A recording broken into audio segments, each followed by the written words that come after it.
네, 여러분 반갑습니다.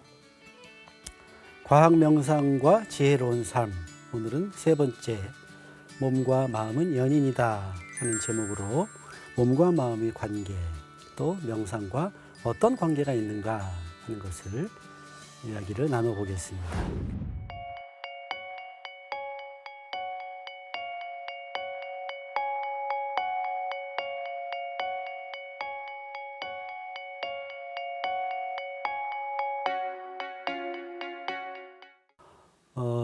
우리는 별 생각 없이 내 몸과 마음이 내가 주인이다, 이렇게 생각을 합니다.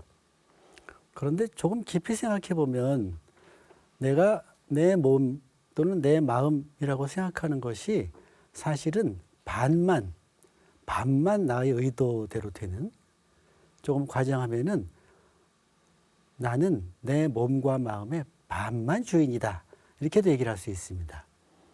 그 이유는 우리 몸과 마음이 기본적으로 우리의 의도나 의지대로 되지 않는 그런 활동들이 있기 때문에 그렇습니다. 그래서 저 표에서 볼 수 있는 것처럼 가로축에는 신체의 활동, 그리고 정신 활동을 구분을 해놨고, 세로축에는 자동적인 반응 또는 비의식적이거나 무의식적인 반응, 이와 반대로 의도적인 조절이 가능한 의식적인 작용, 이렇게 구분을 해놨습니다. 이걸 조금 말씀드리면 평소에 그걸 모르고 있었던 건 아니지만 조금 더 명확하게 내가 내 몸과 마음의 온전한 주인이 아니구나 하는 것을 이해할 수 있고, 사실 명상은 모든 명상이 다 그런 건 아닙니다만은 이렇게 자동적으로, 조금 과장하면 지멋대로 작동하는 우리 몸과 지멋대로 작동하는 우리 마음을 나의 깨어있는 의식을 토대로 해서 의도와 의도를 가지고 내가 조절할 수 있는, 즉 내 몸과 마음의 주도권을 회복하기 위한 그런 과정이다, 이렇게도 이야기를 할 수가 있습니다. 그래서 신체 활동에서 자동적인 부분은 대체로 우리 신경계통의 자율신경계에 의해서 조절이 되는 그런 주로 장기들을 이야기합니다. 장기들의 활동, 그 다음에 직접 보기 어려운 어떤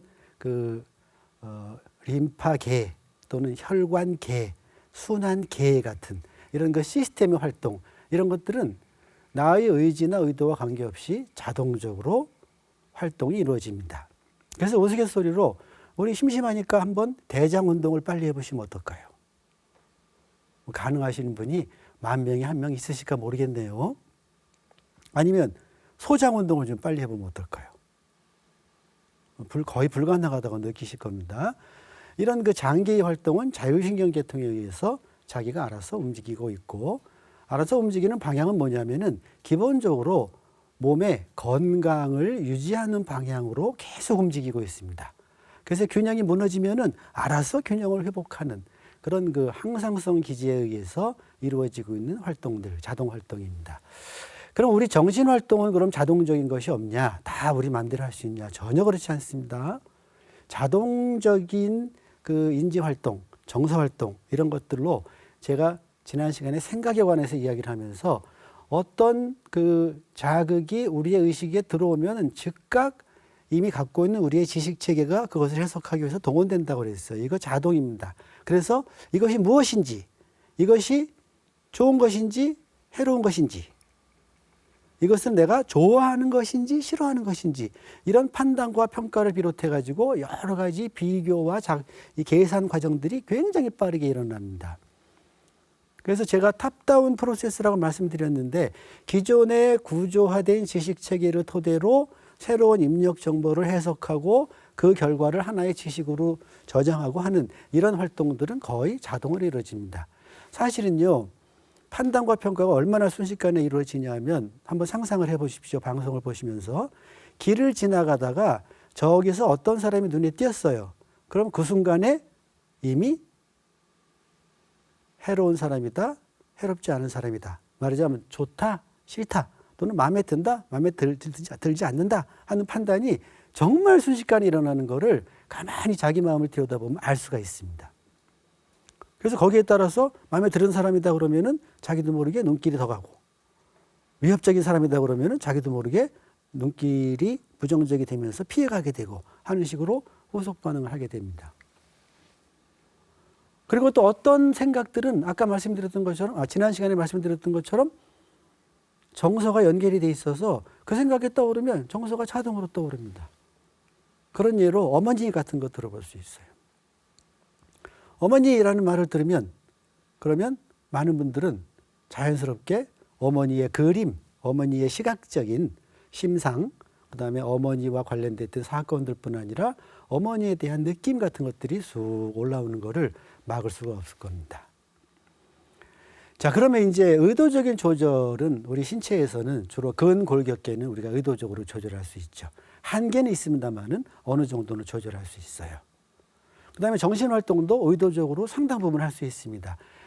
우리가 생각을 해봐라 이런 말을 할 수 있고, 생각이 떠오른다 이런 말을 할 수 있는데, 생각이 떠오르는 것은 자동으로 발생하는 생각을 얘기를 하는 거고, 생각을 해봐라 하는 거는 의도적으로 생각을 끄집어내기 위한 내 의도가 들어간 행동이다, 이렇게 이해하시면 될 것 같아요. 그래서 여러분들은 그동안 사시는 동안에 가장 행복했던 경험을 떠올려 보십시오, 이런 이야기를 들었을 때 큰 어려움이 없으시기를 바랍니다. 어떤 분들은 아무리 떠올리려고 해도 행복했던 기억이 없다고 하시는 분들도 계시긴 합니다. 지금 그 얘기를 하려고 했던 건 아니고, 실제로 이렇게 우리는 필요한 기억들을 끄집어낼 수도 있고, 이는 사 이렇게 얘기하면 이는 그러면 사 하고 자동으로 얘기할 수도 있고, 자동이죠. 근데 359 곱하기 370 그러면 자동이 안 되죠. 머릿속으로 계산을 해야 됩니다. 의도적으로 할 수 있어요. 네. 자, 재밌는 것은 제일 마지막 줄에 있는 반자동 활동인데요. 우리 몸의 활동 중에서 호흡이라는 생리활동은 우리가 의도를 거두고 내버려 두고 주의를 안 기울이면 자기가 알아서 자동적으로 숨을 쉽니다. 자동입니다. 그렇지만 우리가 의지를 가지고 숨을 내 마음대로 조절할 수 있는 부분이 있어요. 자, 숨을 들이쉬어야 되겠다 하고 의도하면 들이쉴 수 있어요. 천천히 들이셔야지, 또는 빨리 들이셔야지. 들이신 다음에 참을 수 있습니다. 한계는 있습니다만 참을 수 있어요. 내쉴 때 훅 내쉴 수도 있고 천천히 내쉴 수도 있어요. 그래서 이 호흡이라는 신체 활동은 반자동이다.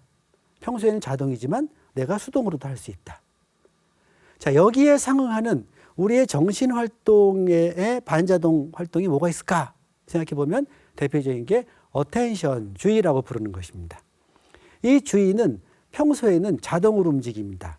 대체로 외계의 대상들 쪽으로 주의가 잘 가요. 네. 그리고 나의 욕구와 관련된 대상들 쪽으로 주의가 잘 갑니다.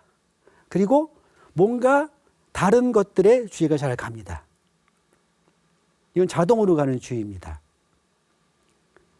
그렇지만 내가 의도를 가지고 이제 주의를 내가 조절해야 되겠다. 그래서 주의를 한 군데 모아보자. 그러면 잘 안 되지만 그래도 꽤 모아볼 수 있어요. 주의를 유지해보자. 주의를 딴 데 보내지 않고 이렇게 또 주의를 유지할 수도 있습니다. 그 다음에 이제 그만하고 주의를 딴 데 돌리자 하고 주의를 돌릴 수도 있어요. 이렇게 의식적이고 의도적으로 주의의 대상을 정해서 주의를 모으는 능력, 모아놓은 주의를 유지하는 능력, 그리고 필요할 때 주의의 대상을 바꾸어서 주의를 전환하는 능력, 이 세 가지 주의 능력은 우리 삶에 너무나 중요한 능력입니다. 너무나 중요한 능력이에요.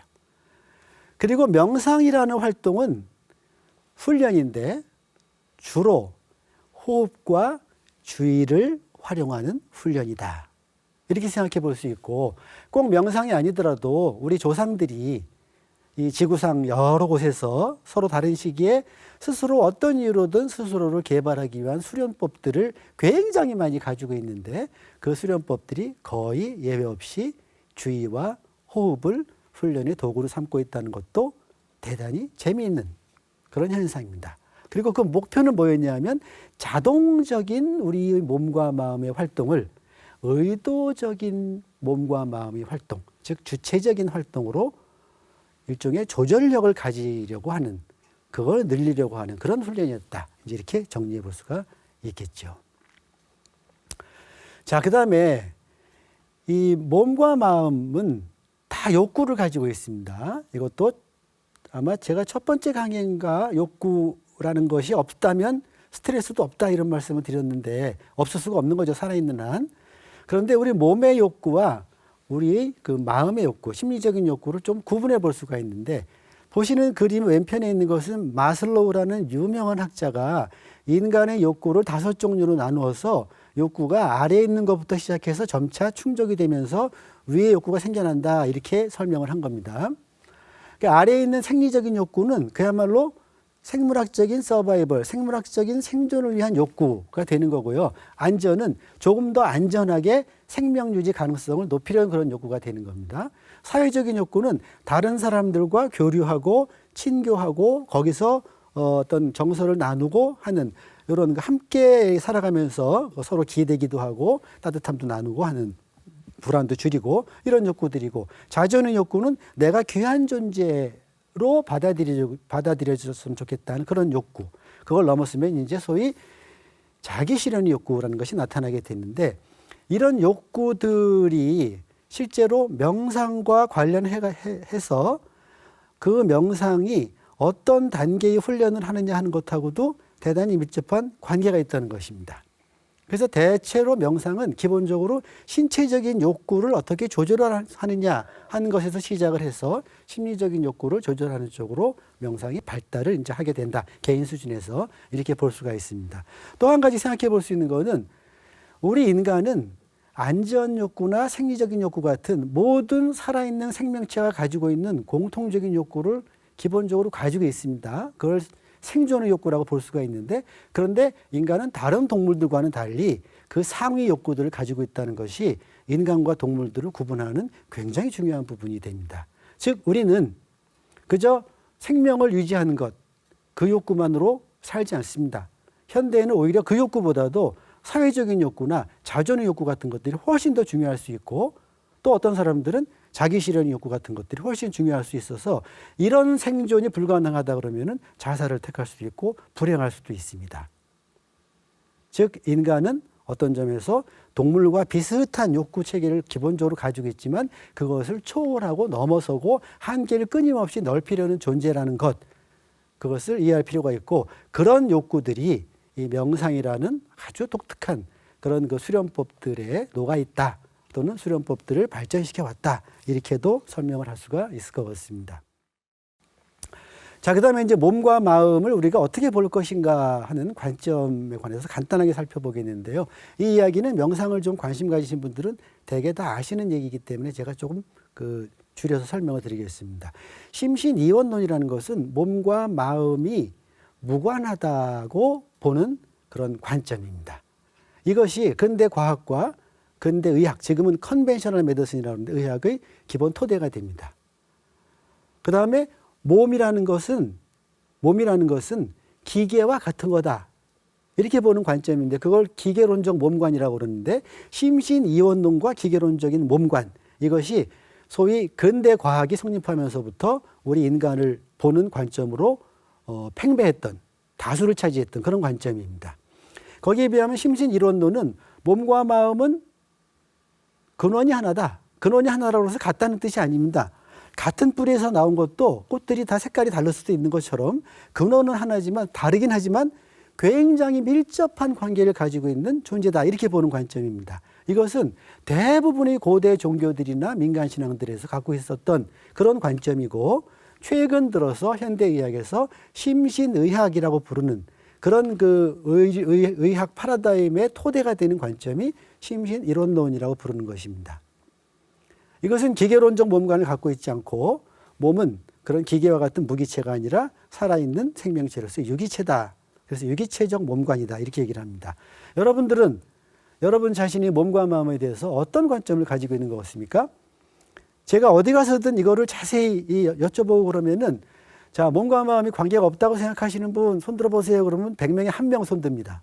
정말 철저한 과학하는 사람들. 대부분은 다 몸과 마음은 관계가 있다. 이렇게 답을 합니다. 그래서 우리는 심신 이론론자인 것 같아요. 그러면 정말로 우리가 심신 이론론자로 우리의 삶을 꾸려나가고 있을까요? 그렇지 않은 경우가 너무나 많습니다. 그래서 제가 이런 예를 들어드려요. 아침에 일어났는데 배가 아파. 그럼 어떤 생각하고 어떤 행동을 하시나요? 아침에 일어났더니 배가 아프면 거의 예외 없이 일어나서 화장실 간다고 그래요. 자, 배가 아프다는 몸의 현상을 마음의 현상과 연결지어서 생각을 떠올리지 않습니다. 그래서 가서 이제 뺐더니 그런데도 아파. 그럼 어떡하죠? 그럼 대부분 나오는 답이 병원에 가죠. 약국에 가죠. 약 사 먹죠. 이런 생각에 어디도 내 마음이 문제가 돼서 여기 아픈 건 아닐까? 이런 식으로 몸과 마음을 연결지는 생각을 거의 하시질 못합니다. 그리고 결국은 이런 경우도 굉장히 많아요. 배가 아픈데 오늘 중요한 일이 있어. 그러면 내 배 아픈 것에 대해서 굉장히 짜증을 내요. 이건 뭐랑 똑같냐면은 내가 컴퓨터가 필요해가지고 컴퓨터를 쓰려고 열었는데 부팅이 안 돼. 또는 고장이 났어. 그럴 때 컴퓨터에 짜증내는 것하고 다르지 않습니다. 내 몸을 단순히 마음을 위한 도구나 기계로 보고 있는 관점을 내가 가지고 있다 나도 모르게 이렇게 추측할 수 있는 행위나 사고는 널려져 있습니다. 그리고 기껏해야 몸에 대한 관심은 몸이 사고를 칠 때나 관심을 갖게 되죠. 통증이나 부상, 기능이 안 될 때. 그 관심은 그때나 갖고 그 관심도 굉장히 혹독해요. 마음이 원하는 것을 몸이 구현을 못 해주니까 왜 하필 이럴 때 나는 왜 이런 걸 타고 나서 이렇게 된단 말이죠. 그러니까 기계론적 몸관이 상당히 우리들에게 무의식 수준에 이를 정도로 깊이 들어와 있다 얘기할 수 있어요. 그 원인, 그 책임이 우리들에게 있지는 않습니다만은 아무튼 그렇다 하는 거죠. 그거를 인정하고 자각할 필요는 있습니다. 밥 먹는 거 한번 생각해 보세요. 많은 분들이 밥 먹는 거를 배터리 충전하는 것하고 똑같이 생각하시는 분들이 있어요. 제가 대학 다닐 때 방송용어로 부적절할지도 모르겠는데 곱창 채운다 이런 식의 표현을 하는 친구들이 있었어요. 또 한 끼 때운다 이런 식의 표현들. 이것은 몸을 그냥 기계처럼 보는 관점을 알게 모르게 반영하는 것이라고 얼마든지 해석할 수 있습니다. 그런데 우리가 먹는 음식은 단순히 에너지를 주는 것을 넘어서죠. 자동차에 넣는 휘발유는 자동차에 에너지만 줄 뿐입니다. 우리가 먹는 음식은 우리들의 에너지로도 쓰이지만 그게 바로 우리의 피가 되고 살이 되고 뼈가 되는 거거든요. 우리 몸이라는 물질 자체가 우리가 먹는 음식이 토대가 되는 겁니다. 이렇게 이 음식과 배터리가 다른 건데도 그냥 식사하는 것을 마치 내가 일할 수 있는 힘을 갖기 위한 것 그것만으로도 국한시켜서 생각하고 있다면 이것 역시 우리가 몸을 중요한 존재로 보지 않고 그냥 대상으로만 기계로만 보는 도구로만 보는 이런 관점이라고 볼 수 있습니다. 슈왈츠라는 분이 게리 슈왈츠라는 분이 몸과 마음이 분리되는 게 굉장히 질병의 원인이다 하는 그런 모델을 얘기를 했는데요. 왜 우리가 질병에 걸리느냐 하는 걸 거슬러 가보면은 몸과 마음의 이 오더, 순서죠. 순서라기보다 뭐라 그럴까요? 하여튼 규칙, 원리 뭐 이런 것들이 깨졌다. 왜 그러느냐 그러면 레귤레이션, 조절이 안 돼서 그렇다. 왜 그러냐 그러면 커넥션이 끊어져서 그렇다. 왜 커넥션이 끊어지느냐? 주의를 안 보내기 때문이다. 이렇게 얘기를 해요. 뒤집어 얘기하면 질병을 방지하거나 질병을 치료하기 위해서는 부주의를 주의로 바꾸면 됩니다. 디스를 빼버리면 돼요. 어텐션을 기울여야 돼요. 누구에게? 우리의 마음이 우리의 몸에게 주의를 기울여야 됩니다. 그러면은 커넥션이 생깁니다.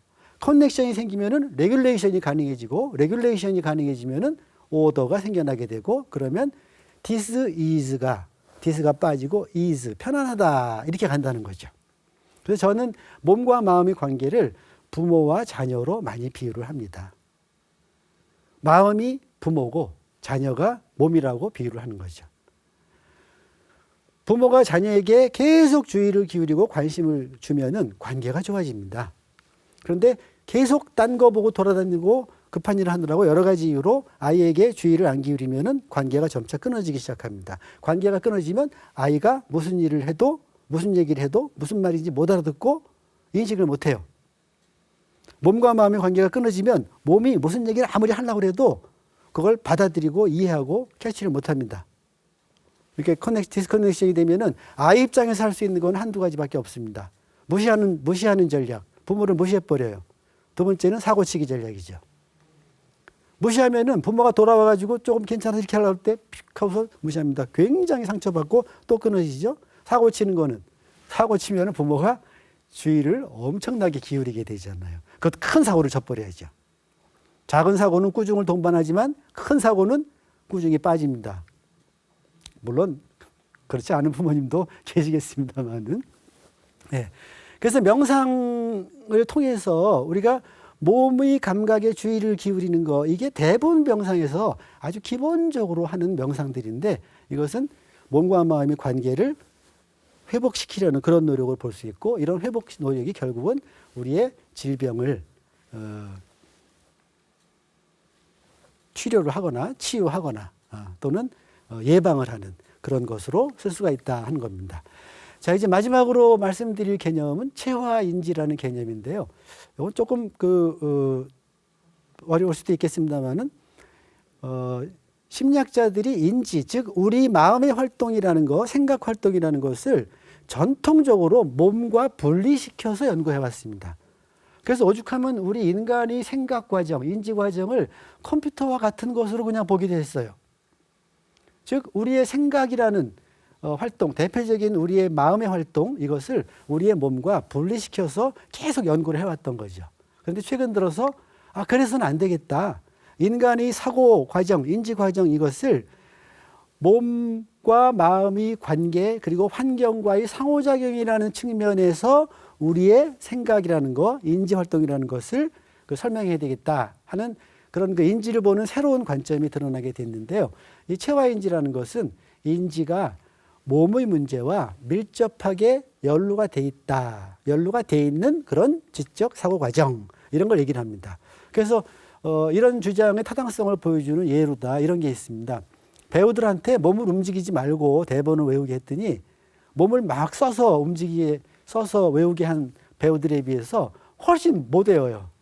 저도 이렇게 몸을 움직이고 있는데 아마 이렇게 가만히 이렇게 하라고 그러면은 지금보다 훨씬 더 하는 게 어려울 거예요. 또 이런 것도 있어요. 어떤 분들은 잘 기억이 안 나는데 손으로 이렇게 써보니까 기억이 나. 몸이 기억하고 있다. 이런 식의 표현을 하기도 하는데, 이런 것들이 체화인지를 보여줍니다.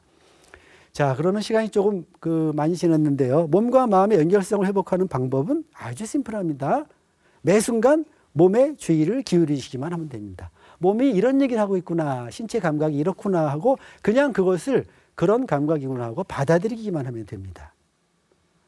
이렇게 신체 감각을 알아차리고 신체 감각을 받아들이는 것은 대단히 우리의 삶과 성장에 중요한 그런 역할을 하는데요. 첫 번째는 자기 이해에 도움이 되고 자신의 정서를 이해하는 데 도움이 됩니다. 그 다음에 감각이 생각을 만들어내기 때문에 감각을 자꾸 못 느끼면은 생각 능력도 많이 줄어듭니다. 무엇보다 중요한 것은 신체 감각은 내가 살아서 존재하고 있다는 느낌을 느끼는데 아주 핵심적인 것입니다. 그렇기 때문에 이 마음챙김 명상이라는 명상에서는 제일 처음 시작할 때 훈련을 몸에 주의를 기울이고 그래서 감각을 알아차리고 그 감각을 있는 그대로 받아들이는 연습에서 시작을 합니다.